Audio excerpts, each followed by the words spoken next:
Coisas que você precisa saber antes de ir para um fisioterapeuta.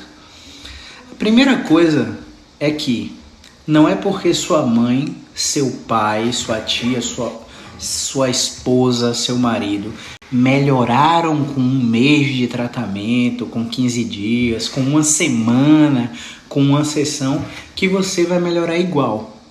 Pense em seu filho com infecção de garganta, indo na pediatra, a pediatra passando antibiótico. Aquela pediatra provavelmente viu no mínimo 5 a 10 crianças naquele dia com infecção de garganta, numa emergência de otorrino pediátrica. Você acha que os antibióticos foram os mesmos para as 10 crianças? Com certeza não, porque você pode ser resistente à cefalexina, ou seu filho pode ser alérgico à amoxicilina, ou clavulanato pode responder bem para a sua infecção. A mesma coisa na fisioterapia. Por que eu te falo isso? Porque a sua satisfação é a sua expectativa menos a realidade. Se sua expectativa é alta e na realidade a gente te entrega na média, você fica frustrado. Se a sua expectativa é baixa e a sua realidade supera a expectativa, você fica super satisfeito. Então eu preciso alinhar a expectativa com você. A primeira coisa que você precisa fazer, ir para consulta com o fisioterapeuta musculoesquelético. Nessa consulta, o fisioterapeuta vai identificar se você responde com o movimento. Caio, o que quer dizer isso? A gente vai testar 10, 15, 26, 34 movimentos diferentes na área que dói e seu sintoma tem que mudar para melhor. Ou seja, se você chegar aqui com a crise de dor lombar, com ciática, nervo ciático, que a dor está irradiada abaixo do joelho, a gente tem que fazer primeiro a dor abaixo do joelho diminuir, para depois diminuir a dor acima do joelho, na coxa, para depois diminuir a dor no bumbum, para só então diminuir a dor central na lombar. Esse é o caminho de recuperação. Então, através de movimentos repetidos ou posições mantidas ou estratégias de terapia manual, a gente consegue esse objetivo na maioria dos casos. Só que se você está esperando que haja uma pílula milagrosa, um remédio milagroso, ou que só a fisioterapia vai resolver o problema, não são todos os casos. Eu queria te falar que você só vai precisar de mim, que você só vai precisar de 4 visitinhas, vai vir aqui um mês e acabou. Mas existem casos que a resposta no tratamento fisioterapêutico é limitada. O que quer dizer? A gente melhora o paciente até certo ponto. A gente recupera a capacidade de dobrar, recupera a capacidade de subir escada, melhora a habilidade de caminhar, mas aquela dor residual na perna, abaixo do joelho, continua lá.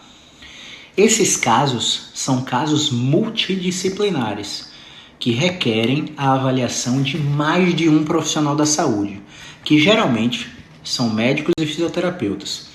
O médico não vai ter uma regra de qual médico vai ser. Geralmente eu encaminho para um anestesiologista, um clínico da dor.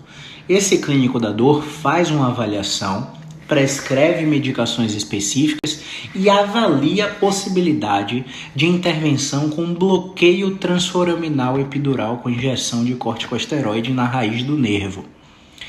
E eu tô aqui especificamente para falar sobre esses casos complexos. Então veja bem, se você vai para o fisioterapeuta com a expectativa alta demais e não escuta o que você quer, você vai estar frustrado. E pensando nisso, eu quero te explicar uma coisa. Os casos que fisioterapeutas têm resposta limitada, vou te mostrar aqui um modelo de coluna, um modelo anatômico de coluna, para você ter a ideia do que pode estar acontecendo. A raiz do nervo, que é o espaço entre esses ossinhos brancos aqui, ó, tem o disco e aqui está a raiz do nervo. Esse nervinho que sai da coluna, ele desce para a perna. E essa raiz do nervo pode estar muito inflamada. Como você pode perceber, o buraquinho que ele sai, não, aqui é só um modelo anatômico, mas na realidade tem um bocado de gordura, tecido adiposo, tecido ligamentar, vaso, passando tudo aqui nesse buraquinho. Então esse caminho é muito estreito. Qualquer inflamação, qualquer edema, então qualquer edema que ocupe esse espacinho aqui, pressiona essa raiz.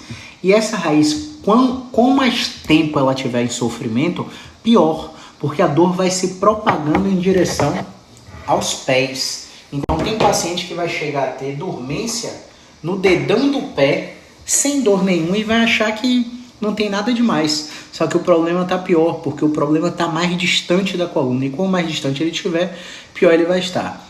Aí, onde é que entra a intervenção do médico, do anestesiologista, que a gente geralmente encaminha? Ele chega aqui, ó, através de um exame, leva você para o centro cirúrgico e faz o exame aqui da raiz nervosa. Na raiz nervosa, ele injeta corticoide, injeta a substância que ele achar que deve lá, para fazer esse bloqueio transforaminal. E essa raiz, em 15 dias, quando toma dois bloqueiozinhos desse, ela tende a desinflamar. Aí aquele paciente que chegou na 4ª sessão aqui comigo, e aí melhorou só 30%, 40%, ainda tem muito para melhorar e está estabilizado essa melhora, e eu já testei vários movimentos, quando ele toma esse bloqueio, ele começa a melhorar mais. Por isso a associação de médico com fisioterapeuta. Caio, existem outros tipos de bloqueio? Existem. Na prática clínica dos médicos, eles até funcionam. Na minha prática clínica, eu não tenho visto funcionar quando não é esse bloqueio transforaminal com injeção de corticoide na raiz do nervo. Eu não tenho visto pacientes que têm bloqueio de plexo nervoso, bloqueio endovenoso, tem vários tipos.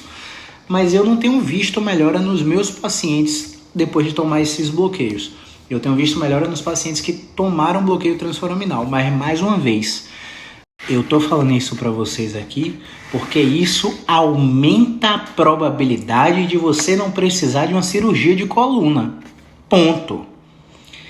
Aumento da probabilidade de recuperação não quer dizer que vai funcionar para todo mundo. Eu tenho pacientes que passaram por 2 meses de tratamento, 3 meses de tratamento, junto com bloqueio, e não melhoraram e tiveram que operar. Mas quando eles foram para a cirurgia, eles já foram para a cirurgia com a consciência limpa. Pô, realmente eu tentei tudo que a ciência mostra para o meu caso, mas não teve resultado, então eu estou optando por uma cirurgia como um último recurso. O que acontece na maioria dos casos? O cara já vai para a cirurgia direto, o médico não testa a fisioterapia ou atesta aquelas fisioterapias de plano de saúde, de ambulatório, que na maioria dos casos não funciona. Então eu vou te falar aqui agora das características principais para você saber se vai responder com fisioterapia, se vai responder com bloqueio, tá? Então é o seguinte, uma coisa é você ter apenas dor e não ter perda de movimento. O que eu quero dizer? Você tem dor de coluna, mas você faz tudo e ela não te atrapalha em nada. Ela só está ali te incomodando, mas não te impede de fazer nada. Você tem dor de coluna, mas abaixar é fácil, dobrar para trás é fácil, dobrar para o lado é fácil, rodar o tronco é fácil, calçar o sapato, vestir roupa, vestir a calça, vestir a cueca, cruzar a perna, lavar os pés no banheiro, sentar no vaso sanitário. Você tem dor na coluna, mas você não tem nenhuma perda de movimento. Esses casos geralmente vão para o bloqueio e melhoram, porque o problema é só a dor. Tem algum estímulo nociceptivo ali, na raiz do nervo, que está fazendo o paciente sentir dor. Uma outra coisa é o paciente ter dor e limitação funcional. Exemplo, o paciente chega aqui com dor de coluna irradiada na perna, eu deito o paciente e levanto a perna reta. Quando eu levanto a perna reta, só vai 35 graus e ele xinga a minha mãe de tanta dor. Eu tento dobrar o joelho dele e o quadril, ele aumenta a dor. Eu tento dobrar o tronco, ele aumenta a dor. Cruza a perna, aumenta a dor. Dirigir, aumenta a dor. Ou seja, o paciente tem dor e limitação funcional. E a gente não pode afirmar que a limitação é por causa da dor ou o contrário. A gente não sabe quem veio primeiro, quem é o responsável, se é o ovo ou a galinha. Você pode até, a dor começou primeiro, mas não quer dizer que você já não tinha rigidez antes da dor aparecer. E isso é um conceito que se confunde muito. Muitos profissionais falam em mobilidade, treino de mobilidade, treino de flexibilidade. E rigidez é outra coisa. Quando a gente fala de flexibilidade, a gente está falando de um músculo que provavelmente está encurtado e a gente precisa treinar a flexibilidade para minimizar o encurtamento. Só que o insight é, o encurtamento quase nunca, eu só não falo nunca porque é área de saúde, mas quase nunca é o influenciador da dor do paciente. Quando a gente fala de rigidez, a gente fala de articulação. Ah, mas faz um treino de mobilidade. É diferente de você colocar repetições de movimento na direção restrita do paciente. Aí eu trato a rigidez articular. E é isso que o fisioterapeuta musculoesquelético faz. E para tratar a rigidez, eu não preciso de aparelhos, eu não preciso de terapia manual, eu só preciso conhecer do corpo humano e estimular o paciente com um movimento repetido na direção correta que ele precisa. E por que eu prego que o cara tem que ir para a fisioterapia primeiro em casos de dor? Porque, veja bem, se você toma uma queda, torce o tornozelo, cai, toma uma queda e começa a mancar depois da queda, normal, né? Mancar depois da queda para proteger aquele tornozelo. Só que o tanto que você repete esse padrão de movimento, você começa a usar outras musculaturas em excesso. E isso pode influenciar na dor. Onde é que eu quero chegar com isso? Você vai entrar no sistema de saúde comum, emergência, médico, exame de imagem, remédio, para só então fisioterapia ambulatorial. E esse sistema de saúde comum geralmente não é efetivo porque ele busca o diagnóstico do problema do paciente. E na maioria das vezes, dor musculoesquelética não tem diagnóstico. Caio, que maluquice você está falando? Vou te explicar, cara. Então, o paciente ele vai fazer ressonância magnética da coluna, o paciente ele vai fazer eletroneuromiografia, o paciente vai fazer radiografia, o paciente vai fazer uma porrada de exame de imagem, uma porrada de exames buscando o diagnóstico, e esses exames, na maioria das vezes, vão ser inconclusivos, não vão trazer resposta. E isso vai gerar mais preocupação, mais ansiedade, mais medo de mover, porque o cara não está melhorando e não está achando diagnóstico. Ele vai ficar cada vez mais inativo, vai usar cada vez menos o músculo, vai aumentar cada vez mais a rigidez de movimentação. E quando o paciente não vai pelo caminho comum, ele vai no fisioterapeuta primeiro, o fisioterapeuta ele já é capaz de testar se há uma possibilidade de melhora com o movimento. Quando a gente testa o movimento, o paciente responde imediatamente na maioria dos casos. E aí identificar que os casos que não respondem com o movimento, eles precisam não só da fisioterapia, eles precisam do médico, talvez do remédio, talvez do bloqueio para evitar uma cirurgia.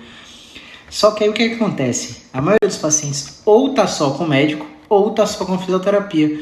E esses casos, os mais complexos, tem que ser misturado, tem que ser simultâneo, tem que ser ao mesmo tempo para ter uma resposta positiva e evitar uma cirurgia.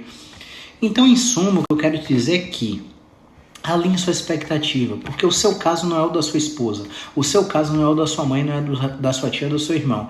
Sua dor pode até ser igual, lombar irradiada para a perna, mas as características depois dos testes de movimentos podem ser completamente diferentes. Tem pacientes que respondem muito rápido em 15 dias, tem pacientes que respondem em prazo médio, em 3 meses, tem pacientes que demoram 2 anos para recuperar completamente.